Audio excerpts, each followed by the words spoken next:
Hi friends, welcome to our channel little listeners. ఈరోజు మీ హృదయాన్ని తాకే ఒక చిన్న స్టోరీ తీసుకొచ్చాను. ఒక చిన్న బాబు తన అమ్మకి ఇచ్చిన సర్ప్రైజ్. ఒకరోజు ఒక చిన్న బాబు ఇంట్లో మూలగా కూర్చున్నాడు. అతను చాలా నిశ్శబ్దంగా ఉన్నాడు, ఎవరితోనూ మాట్లాడటం లేదు. అమ్మ చూసి అడిగింది, ఏమైంది బాబూ? కానీ అతను ఏమీ చెప్పలేదు. అమ్మకి చాలా బాధ వేసింది. ఏదైనా స్కూల్లో జరిగిందా? అతను నెమ్మదిగా లేచి తన గదిలోకి వెళ్ళిపోయాడు. ఇంట్లో నిశ్శబ్దం. గడియారం టిక్ టిక్ మాత్రమే వినిపిస్తోంది. అమ్మ గుండెల్లో టెన్షన్ పెరుగుతోంది. ఉన్నాడు. కొంతసేపటి తర్వాత తలుపు మెల్లగా తెరుచుకుంది. బాబు బయటకి వస్తున్నాడు.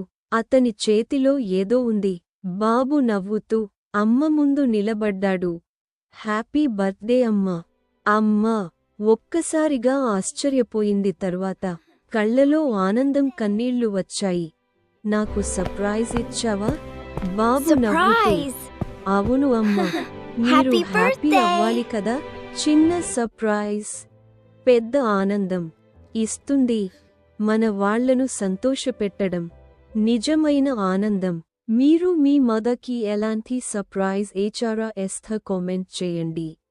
మీకు ఈ స్టోరీ నచ్చితే లైక్ చేయండి. ఇంకా ఇలాంటి ఎమోషనల్ స్టోరీస్ కోసం సబ్స్క్రైబ్ చేయండి. Hi friends, welcome to our channel little listeners. ఈరోజు మీ హృదయాన్ని తాకే ఒక చిన్న స్టోరీ తీసుకొచ్చాను.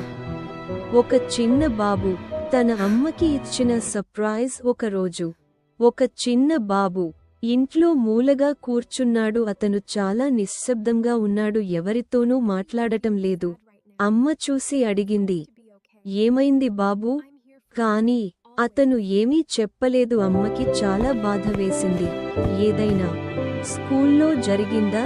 అతను నెమ్మదిగా లేచి తన గదిలోకి వెళ్ళిపోయాడు. ఇంట్లో నిశ్శబ్దం. గడియారం టిక్ టిక్ మాత్రమే వినిపిస్తోంది. అమ్మ గుండెల్లో టెన్షన్ పెరుగుతోంది. ఉన్నాడు. కొంతసేపటి తర్వాత తలుపు మెల్లగా తెరుచుకుంది. బాబు బయటకి వస్తున్నాడు. అతని చేతిలో ఏదో ఉంది.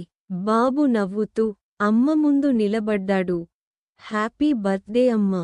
అమ్మా ఒక్కసారిగా ఆశ్చర్యపోయింది. తర్వాత కళ్లలో ఆనందం, కన్నీళ్లు వచ్చాయి. నాకు సర్ప్రైజ్ ఇచ్చావా? బాబు నవ్వుతూ, అవును అమ్మా, మీరు హ్యాపీ అవ్వాలి కదా. చిన్న సర్ప్రైజ్